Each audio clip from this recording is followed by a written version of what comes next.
Hello, gorgeous soul. My name is Zoe, and welcome to this exciting corner of the internet.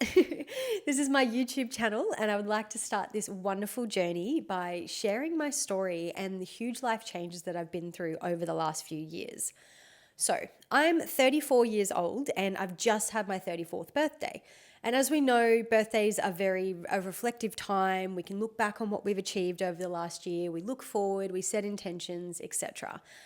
And when I was spending some time reflecting on what I've achieved and the changes that I've navigated from the age of 33 to 34, I was absolutely brought to my knees with gratitude, with pride, in just complete awe of what I've been able to achieve in just 1 year.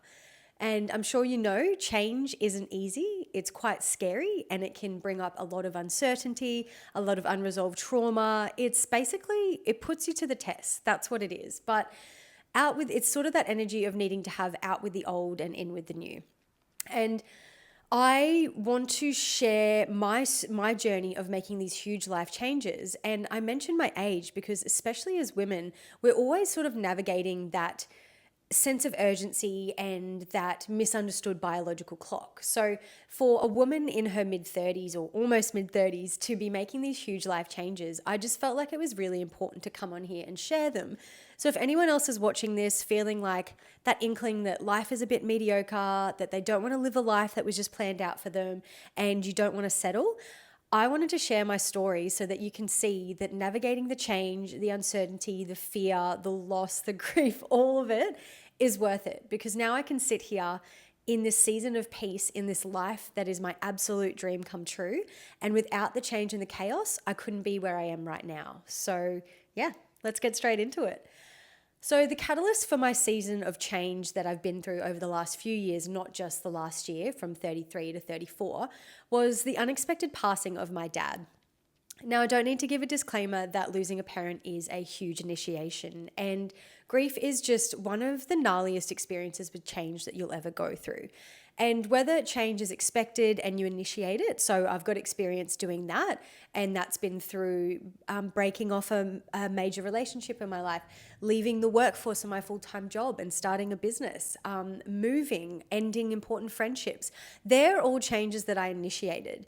But then grief is obviously an unexpected change. We can obviously expect to experience grief in our lives, but we will never know the moment that we will lose our loved ones. So I'm pretty well versed in expected change and unexpected change. And to be honest with you, I'm grateful for the entire journey because it's made me the person that I am now. And I've been able to build this strong inner foundation and a really beautiful relationship with change. And now I've got this level of trust and surrender that when life feels out of control, that's okay. I have the tools, I have the wisdom, I have the patience, and I have the self-trust to navigate change. So that's another reason I'm coming on here today to share that story. So back to the start. I'm not going to go too deep into my grief journey with my dad, but if you are interested, I can make another story because there's just so much to learn from the grief journey. And as I mentioned, it's pretty much like a top tier experience with change and loss. So I can definitely dive deep into that because there's a lot of lessons and wisdom that I would be so honored to pass on. So I lost my dad a few years ago and I didn't have the greatest relationship with him, to be honest. He had mental health issues and left my family when I was quite young, left my mum, my sister and I when I was, I think, about 5 years old. So I don't need to give a disclaimer that has obviously created some issues with the father wound, abandonment wounds, codependency issues, unhealthy relationships with masculinity, and that's played out in my romantic relationships. But I'm so grateful to have the self-awareness and the ability to know that I can transmute my pain into power. And I just love that alchemical journey. Well, love is a strong word. Obviously, it's really uncomfortable and painful at the time, but I've been able to transmute all of my change and all of the uncertainty and loss that I've been through into wisdom and lessons and power and a sense of alignment that I couldn't put a price tag on now. So yeah, I didn't have the greatest relationship with my dad. So I knew that when he passed away, there was going to be a lot of inner work required of me. There was a lot of anger that came up. There was a lot of forgiveness that I needed to practice. And as I mentioned, I had to deal with abandonment wounds and codependency issues, anxious attachment styles, like you name it. The loss of my dad propelled me into dealing with all of these wounds. And it is gritty work, but it is definitely worth it. So obviously experiencing grief, at the time I had my business, and in the years that I've been grieving my dad, in the early stages, I actually closed my business because it's similar to what I'm doing now, where I mentor people. I use my holistic counseling skills, and basically I guide people from a place of confusion and misalignment into a place of clarity, growth, and alignment. So of course, when I've lost my dad and I've basically lost my sense of true north, I closed my business because I was like, the way that I view the world is completely different now. How can I guide people on how to make sense of life when I can't even make sense of life? So that was sort of one of the first changes that happened when my dad passed away. And to be honest with you, if you've been through a grief journey, you know it. There's not much energy. You don't have much energy to give because you're grieving all the time. You are just cracked wide open and you're completely heartbroken. So to be putting the amount of energy that I need to put into being an entrepreneur, I just knew I didn't have it in me. So there was multiple reasons why I closed my business, and I just went full throttle into my grieving journey, and I decided to get forms of income that just were a means to an end. I didn't care how I earned money as long as rent was paid and food was on the table. That was completely fine. So in the last few years, I was working full time. I was working, doing some disability support work, which is incredible because you do get a lot of freedom. But I was also losing a lot of my own energy. It's a very emotionally taxing, physically taxing job. So I decided I didn't even have the capacity for that. And I went and found a full-time job as a retail manager. And I was like, I'm just navigating loss right now. I need to regulate my nervous system. I need the same amount of money coming in every week. I don't care how it comes in. I just need it to come in. And at the time, that was a really valuable thing that I did, because like I said, I just needed to put food on the table, while the way that I viewed the world and myself just completely came undone. It was the darkest of darkness that I've ever experienced. I didn't know what was up, I didn't know what was down, and I just needed to do the bare minimum in every category, because my grieving journey, and that was the initiation and the catalyst to navigating a lot more change and loss in these years to come, which I'm about to explain. It takes everything from you. So I just stripped away anything that felt too hard and just dove straight into the healing journey. So yeah, I was working full time, and that was really great. But I think it was a positive sign of my ability to heal, because after a while I started feeling really frustrated by working full time, and I was just sick of the customer service side of things. I was sick of how out of alignment the whole job felt. I just was burnt out, and I was doing it for, a stupid amount of money per week. I'm not one for employment, to be honest with you. The entrepreneurial journey provides me with freedom. It provides me with a sense of independence. I can create my own security. So I think it was an encouraging sign when I started to get really uncomfortable in my full-time job, because I didn't care at the start. I just wanted the bills to be paid. And then I started getting really uncomfortable. And I took this as an encouraging sign that I was building up enough energy and enthusiasm for the things that light me up again. I was waking up. I was coming out of the survival mode. I was coming out of the darkness, and I'd found the light again. So I probably stayed in my full-time job for about 6 more months after I left. I stayed in my full-time job for about 6 more months after I decided it wasn't right for me. And the reason I stayed for so long is because there was other areas of my life that were starting to show signs that they needed to change. I needed to initiate endings. I needed to dive into the unknown even more than I'd already been over the last few years. One of those areas included my long-term relationship with my now ex-partner. I think roughly at the time, we'd been dating for about 3.5 years. We'd lived together for a while. We've got a dog together who I previously owned before meeting my partner, but he, took on the dog dad responsibility quite naturally. And basically what I'm trying to say is we were sharing a life. We were the leaseholders of a beautiful rental home, and we were responsible for the other tenants to fill the room because it was a big 4-bedroom house. So I'm basically just really driving home the point that we were in a very serious relationship. And at the 3.5 year mark, roughly about then, this is when I'm navigating the burnout and the obvious misalignment that was my full-time job. My partner, who was originally from New Zealand, we went actually had a day. We drove off and had like a little date day together because at the time, working a full-time job in retail, I was working in Byron. Every day was so busy. I was completely burnt out. It was just work, come home, sleep, prep food, get a smoothie together, and then get back out of the house. So we weren't spending much quality time together as a couple. And then also we were in a share house, a very busy share house with friends, and we just didn't get a moment alone. So we carved out a date day together and we were driving about an hour down south to, spend some quality time together.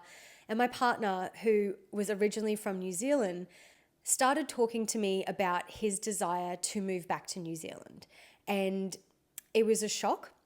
But of course, when you're in a long-term relationship, you expect that you're going to be included in those plans. And it was scary for me because I was already so dysregulated and burnt out from my job. And then to have to hold so much space for my partner, navigating such a big decision, it was a lot. I remember that day so vividly. And now I look back on it, I realize now that it was like another moment, a catalyst moment that was driving me deeper into this change. So at this point now, I'm 33 years old and my long-term partner is telling me he wants to move back to New Zealand.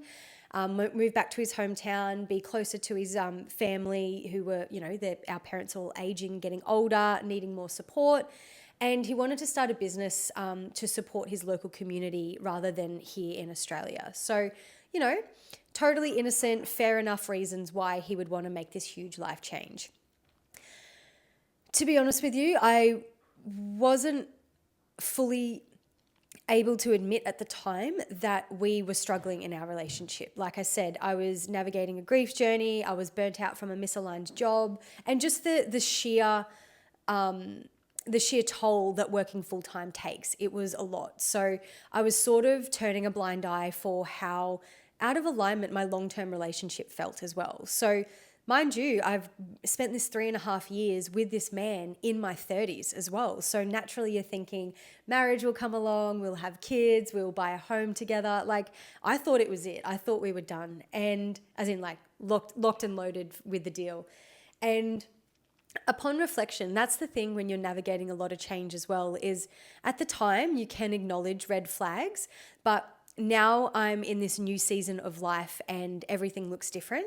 I can look back now and realize, and I've got the capacity to acknowledge the red flags. So obviously when your long-term partner tells you he wants to move back to New Zealand, and I didn't really feel like there was a space for me in the conversation. There was no we, it was all I. I want to move back. I want to start my business. And it's not to say that we didn't have a healthy dynamic and we weren't independent, but you would think that if he's bringing that conversation up, that I would be involved in that decision or that move. And basically, the next few months rolled by, I'm still burnt out by my job. And just in that piece of the pie, in that category of life, I was just building up the energy and the capacity to take that leap of faith that I wanted to, that I knew I had to do, of quitting my full-time job and jumping back into my business. And then we had conversations here and there about him wanting to move back to New Zealand. And it produced so much fear in me because the more that we had the conversations, and he hadn't made the decision yet, he was just testing the waters with me. But the more we had the conversation, the more it became clear that I wasn't a part of that plan. And like I said, I didn't have the space to deal with it, to be honest with you. Life, those moments and those experiences with life where it just feels like it's getting away from you. It's just you're trying to catch up with life at all times. So you might be watching this like, why don't you sit down and have a deeper chat with him about this, about that? I buried my head in the sand. I didn't want to know about it. I didn't want to think about it. And mind you, I want to give myself a pat on the back because even though I'm completely burnt out and scared that I'm not a part of this decision and this huge life change, I really give myself a pat on the back for the unconditional support and guidance that I gave my ex-partner during this time, because obviously it's quite a scary decision for him as well. He would set his life up here in Australia and wasn't expecting to be, sort of called by his heart back to New Zealand. So yeah, we got to the point where he decided he was going to lock it in and move back to New Zealand. And, you know, our situation was still a little bit up in the air. Like, we were still in a relationship, and I think we were dancing around having those hard conversations about, like, well, where am I, or what's going to happen? And we have a dog, you know, like, how do we get the dog to New Zealand? And I think we just avoided the logistics of it because it would make it real. And he's decided, yep, I'm going to rip off the Band-Aid and move to New Zealand. And then we had, so obviously that was going to make some changes to our share house situation. We were paying rent. There was 5 of us in the house because the advantages of living with a couple is that we would split the bills and the rent is cheaper because there's 2 people in one room, not one. So we spoke to our tenants at the time and said, hey, Sean's going to move. The rent's going to go up this much. And unfortunately, the tenants weren't very happy with that, and that's completely fine. There's no beef. And 2 of the housemates let us know, oh, we're actually not happy here anyway, and we've been wanting to move. So add a bit more change into the mix if I wasn't already navigating enough. As the leaseholders, we had to navigate exiting 2 people from the house and getting 2 new people in. And if you've done the share house situation, you know what it's like. It is so exhausting. Well, I don't know, for a woman in her 30s, I just felt like I was very burnt out by the share house situation. I was just sick of the life admin. I was, organizing the rent, and it was just a lot of responsibilities that provided us the security of the share house. But I was always sort of involved in everyone else's financial situation. Like, no one would pay rent on time, and I'm chasing people up for bill money. And I'm already navigating a season of change, grief, I'm burnt out at work, and then I'm feeling like I'm being a mother or a manager of the house. And it was just not a responsibility that I felt like I wanted, or that I, to be honest with you, felt that was fair. So my partner has told the house what the situation is, and it's becoming more real. The 2 housemates have said, well, we're going to move out as well. So I'm navigating more than half of my house, including my long-term partner, moving out of the share house that I was taking sole responsibility for. Another piece of the pie and another complexity is that I'd actually developed really beautiful relationships with these 2 women that I was living with. And in the months leading up to them moving out, I wasn't surprised that they decided to move out, because there'd actually been a massive change in the dynamic of our friendship. And I personally believed that I created enough space to speak to those women so they could share their truth. If I'd done something to upset them, like, please let me know what's going on, because I'm feeling a shift in the dynamic and you're important to me and I want to make this better. And I wasn't really met with any constructive energy. So that was another part of the chaos and the change, was that I had to sort of set these boundaries with these beautiful women that I was hoping to keep developing a friendship with. And just for a reason that I'm unaware of, and they didn't feel like they wanted to communicate with me, they were closing off. And that's fine. Maybe they were evolving, or they wanted to put energy into different friendships. Like, I don't know. But that was one of the first I'm speaking about a lot of changes, but that was a really heart-wrenching process for me, because not only are romantic breakups painful, friendship breakups are really, really triggering as well. So yeah, I'm navigating that.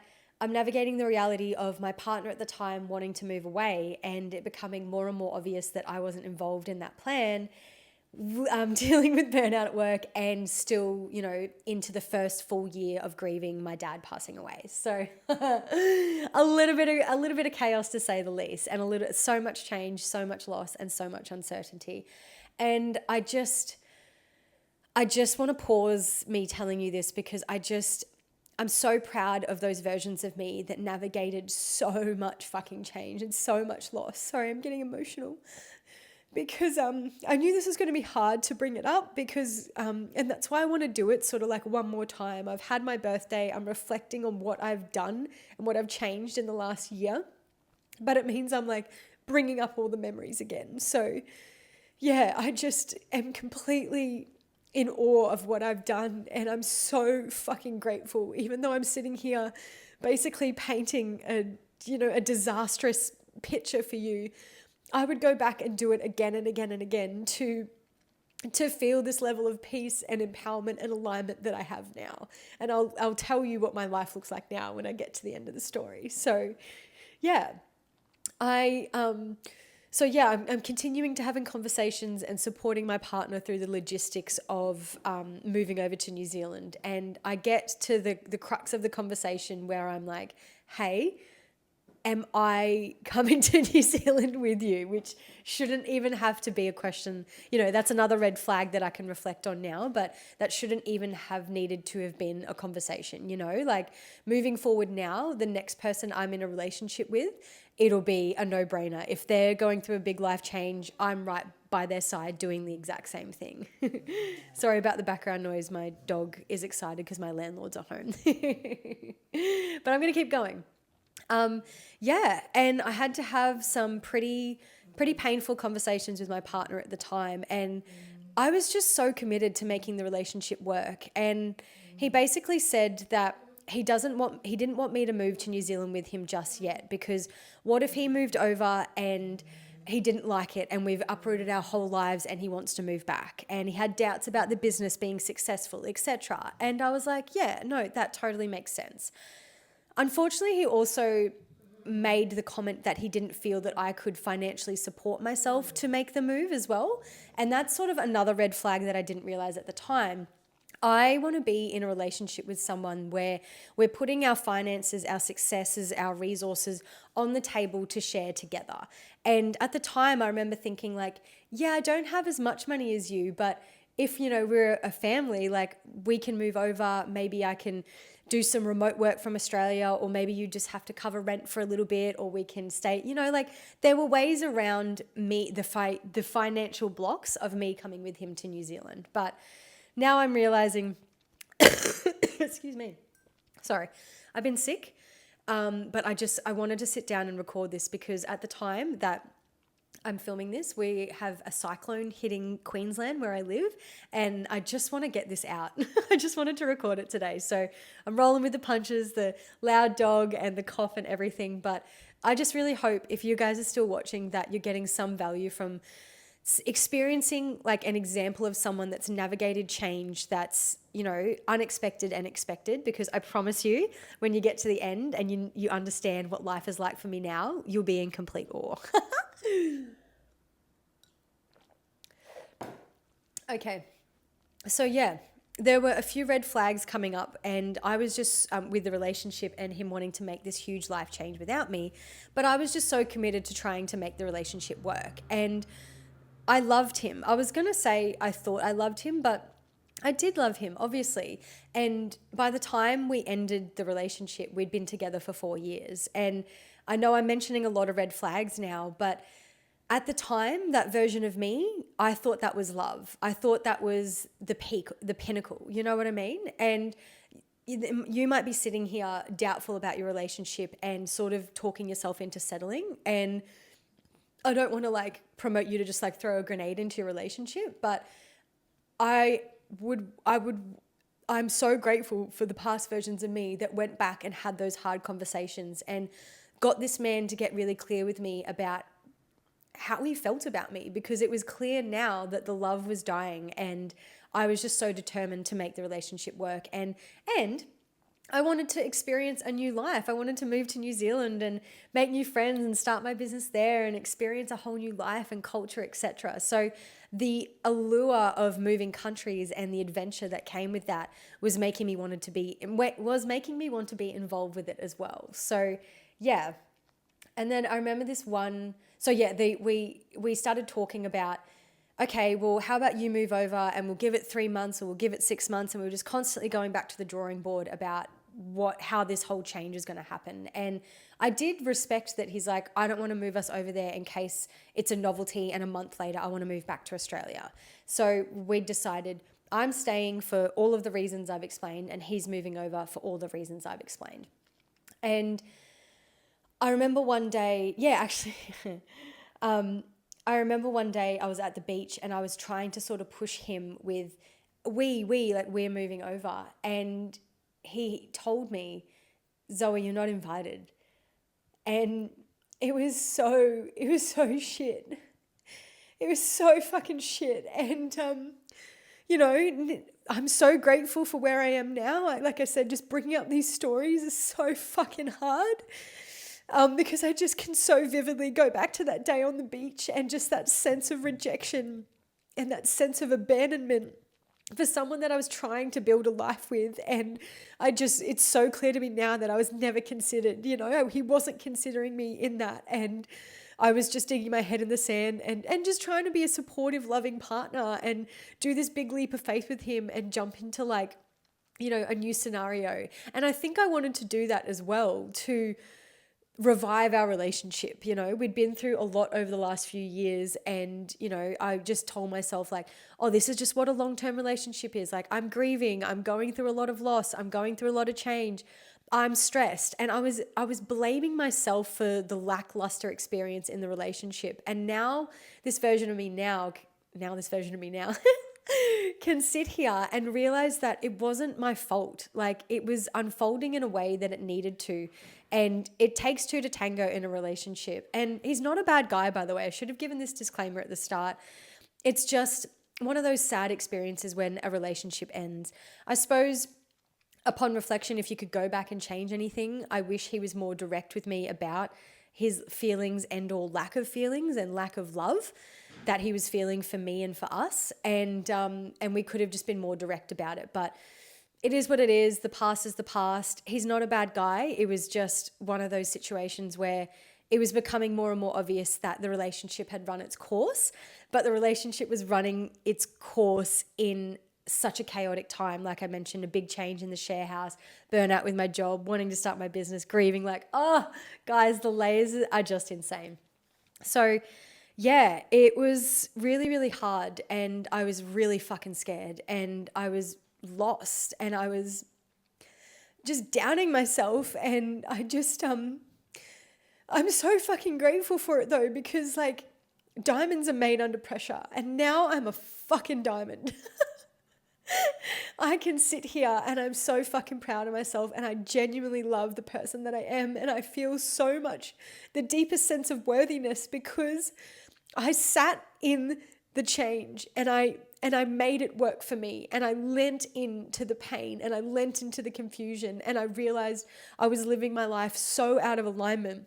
And as scary as all of the change was, it was the push and the catalyst for me to show up for myself in a way that I've never done before. And if you're navigating change right now, you're so fucking lucky is all I want to say.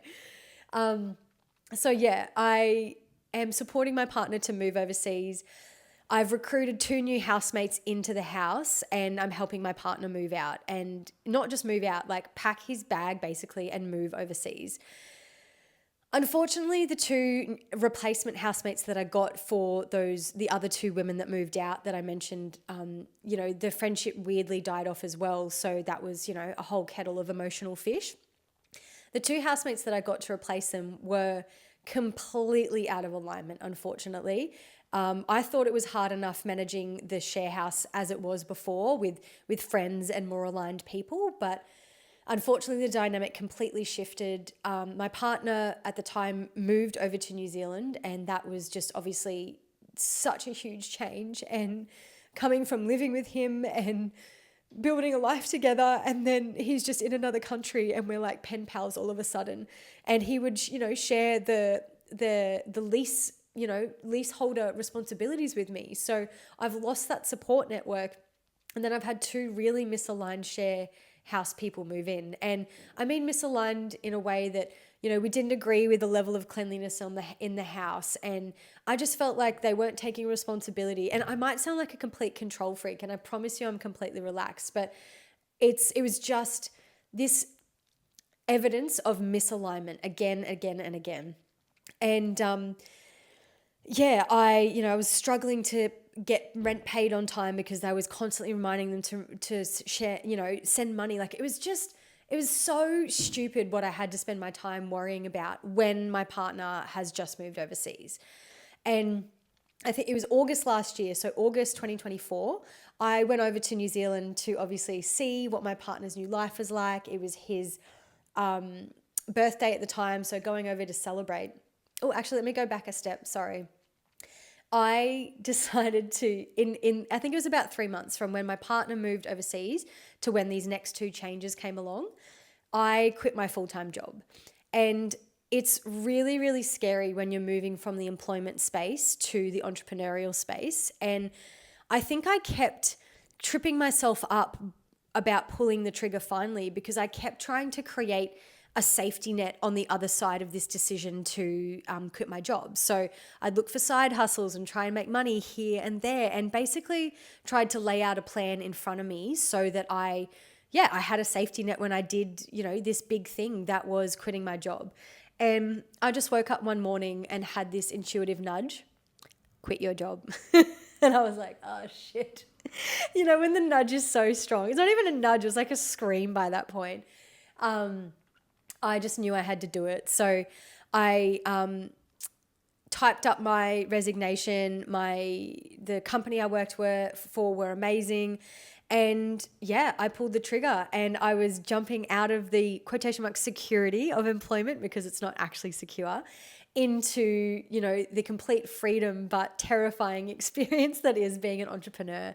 And, that brings up so much about your worthiness, your relationship with money, everything. Like, it's just, change is just such a cauldron for growth. And it just was all coming in thick and hot for me. So my partner has moved over to New Zealand. I've quit my full-time job, and I've decided to use the payout for my annual leave to go over to New Zealand and celebrate his birthday, have a holiday, because working full-time, apparently, like, there was a lot of times where I asked for time off and I wouldn't get it. And that just, like, I don't understand that. Like, that just genuinely doesn't make sense for me.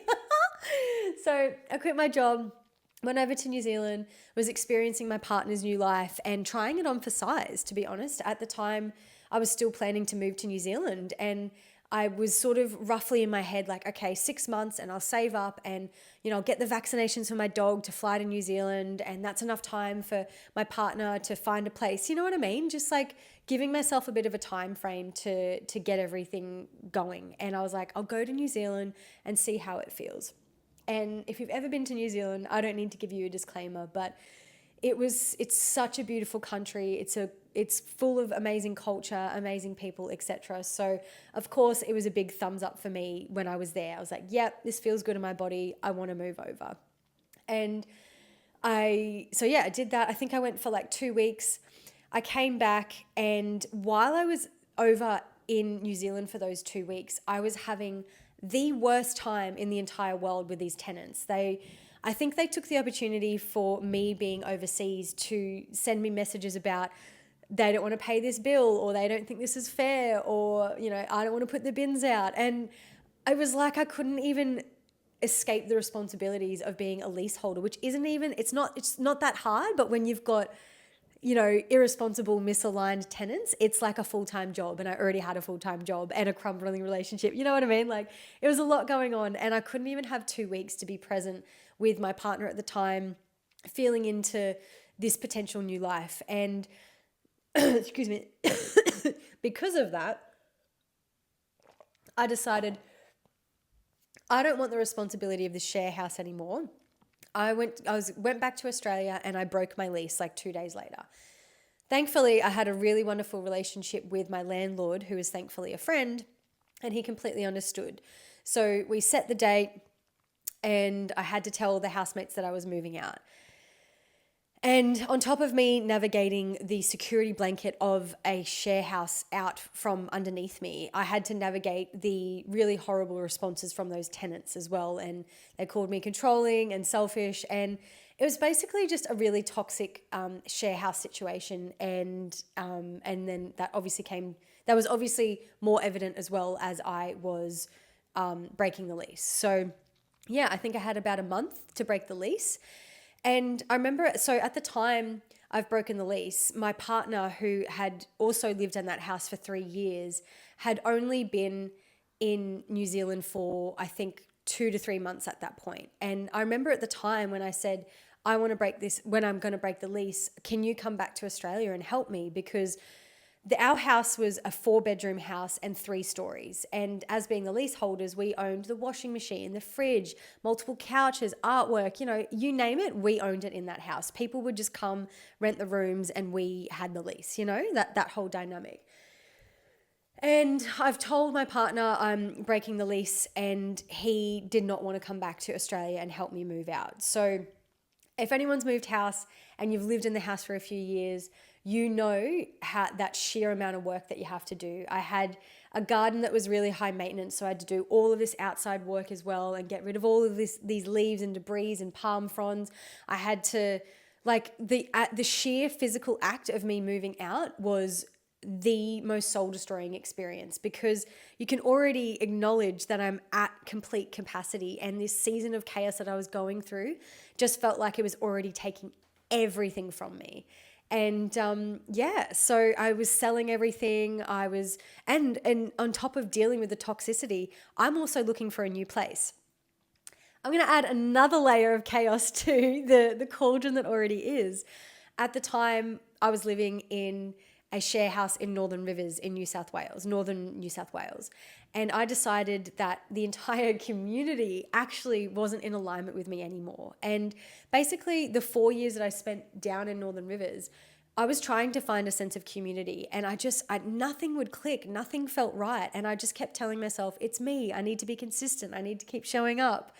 And, my whole life is crumbling to the ground. I've left my job that was in Byron Bay, and I'm like, okay, well, if I'm going to move to New Zealand in a few months, I'm going to move up to the Gold Coast to just rent a house, rent a room off someone, and save money while I'm planning to move to New Zealand. So I was like, okay, well, I'll move an hour up the road as well, which is another layer of change, but one that was so welcome, because I lived on the Gold Coast for 10 years before I moved down to Northern Rivers, and I know the energy, I know the people. Obviously, I know people, there's friends up here, and I just intuitively knew this is exactly where I needed to be. So I spent the month that I was moving out of my house looking for a new place. Plot twist. By the time I moved out of my house down in Northern Rivers, I had not secured a new rental home. And that could have been because of the rental crisis, but part of me just thinks that life just needed to throw me even more in the deep end. And it was just inviting me again and again and again to surrender and to let go. And the amount of changes in my life have just been astronomical. So I'm obviously so deeply rooted in fear. And in the last few days before I'm meant to move out, I realized, I can rent a storage shed and put my things in there, and then I can just couch surf. And I also own a van. So I was like, I can just park up at my friend's house and have a little adventure while I'm finding a rental. It'll only be a week, of me trying to find this rental. And I've got friends even further up in Queensland as well. So I was like, okay, well, I can go and spend quality time with all of my loved ones to just decompress from this toxic sharehouse situation and all of the other change that I've been navigating over the last few years. So obviously it was a bit of a thorn in my side that my partner at the time didn't want to come back to Australia and support me in the move, in my opinion, from our home, like a lease that we'd signed together. He was still on the lease. He was still a part of that life. And it was a thorn in my side and one of the last nails in the coffin. And obviously now I realize this, a relationship that's already struggling, and then we went long distance. It took away many of our love languages, and all we had was words of affirmation through phone calls and FaceTimes, etc. And I'm navigating everything that I've been explaining, and then I'm starting to notice that my partner's language is changing a lot. At the end of the call, instead of saying I love you, he would say things like I cherish you or take care. And it was irking me so much. I was like, we've gone long distance and we've taken away a lot of ways to show that we love each other. And the one way we are able to show each other we love each other, you're not doing that.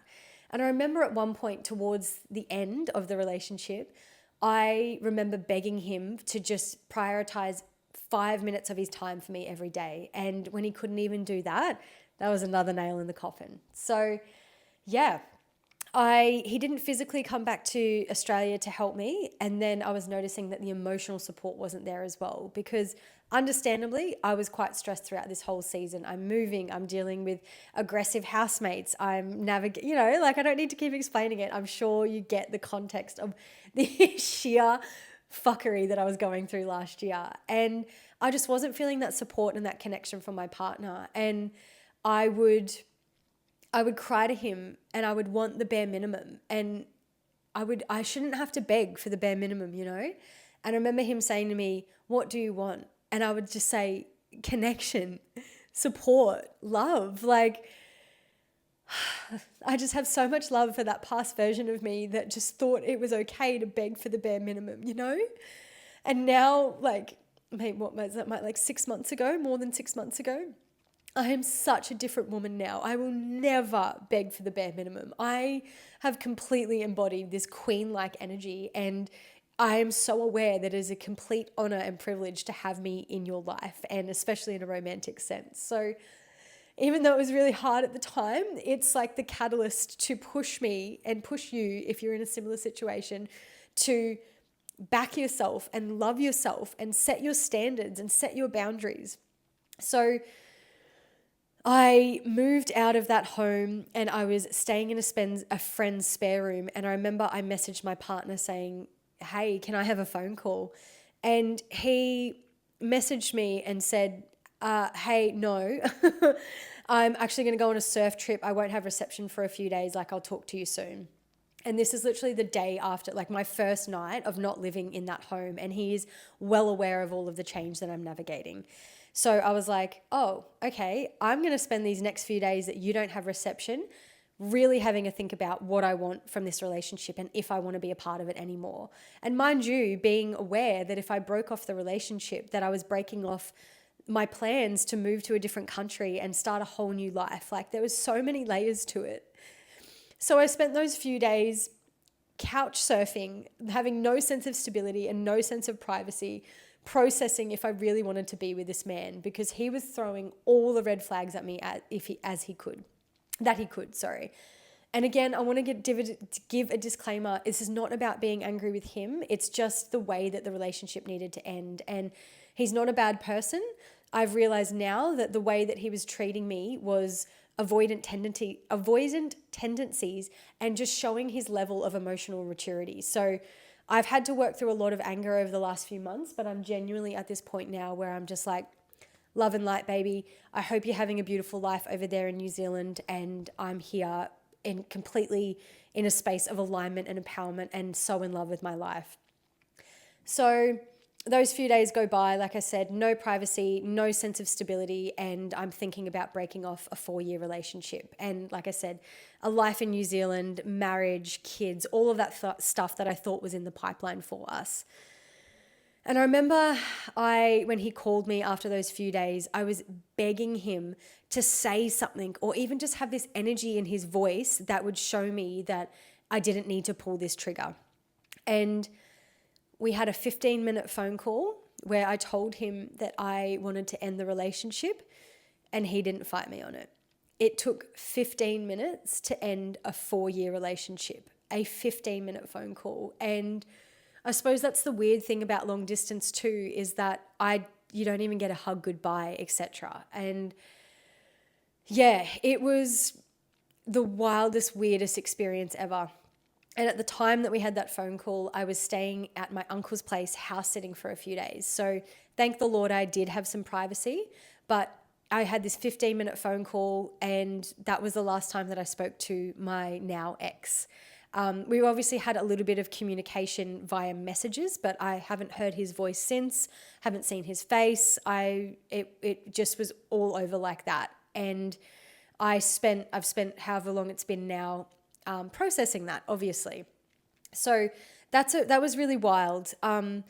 I haven't seen his face as well because I actually decided to hide his profile. I'm very strong in my boundaries when I'm going through a change like this. Like I said, I was trying to make the relationship work, but once the breakup is done, I'm an Aquarius. See you later. I'm so detached. I will not wallow in it. Like, I'm obviously still processing it and heartbroken, but I won't take actions or not set boundaries that put me further away from healing. So to me, seeing his face pop up on Instagram stories every day or his posts, etc., why would I want to put myself through that? Like, I'm not a part of your life now.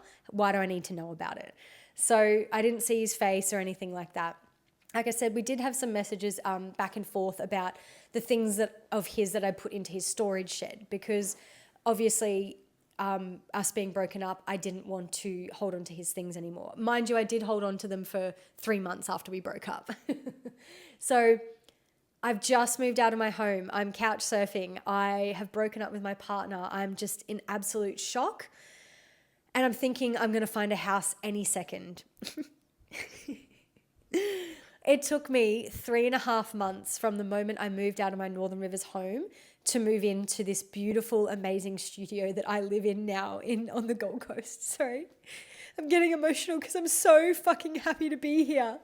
And I'm sure I don't need to give a disclaimer about that because obviously navigating a breakup and starting a new business and, you know, all of the things that I've explained, to then have to couch surf and live in my van and park in friends' driveways and stay in their spare rooms and stay with family while navigating a fresh breakup and everything that I was going through.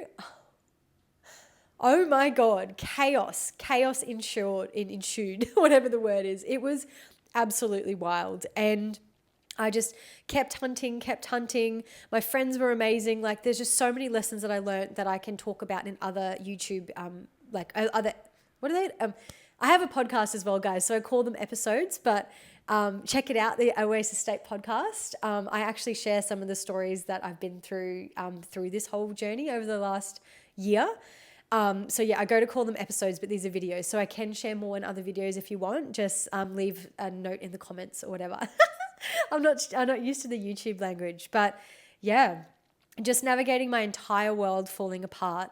Oh, actually, and on top of that as well, I had to end another beautiful friendship. I would call her my best friend, but throughout that whole breakup time, for reasons I don't want to get into now, I had to set a really strong boundary with her, and she decided not to meet me there, as in like the standards and the things that I needed for the relationship.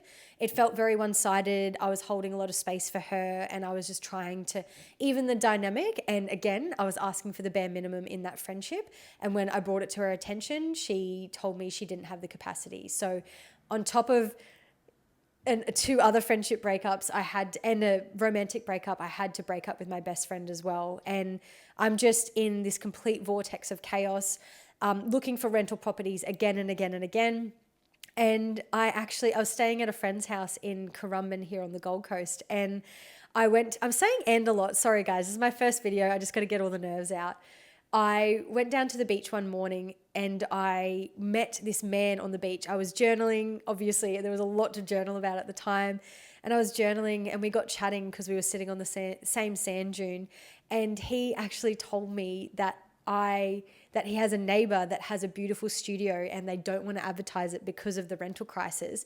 Would I be interested if he connected us to rent the place? And I was just absolutely completely in awe because I'm showing up every day, like fighting people in the Facebook comments for like a rental ad, constantly selling myself. And by the way, like I'm trying to find a home for my dog this whole time too. There was some places I was staying that I couldn't have my dog. So honestly, every 24 hours at times, it would be a cycle of where am I staying tonight? Where am I parking the van? Where's my dog going to go?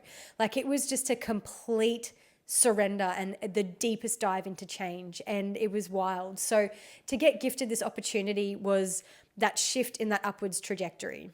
Mind you, I'm doing all of the inner work the entire time. Like I said, diamonds are made under pressure, and I dove into that. I dove into the healing for the relationship and the friendship breakups that I've been through and creating a sense of stability and regulating my nervous system when I didn't know where I was staying that night. You know, like I really dove into all of it.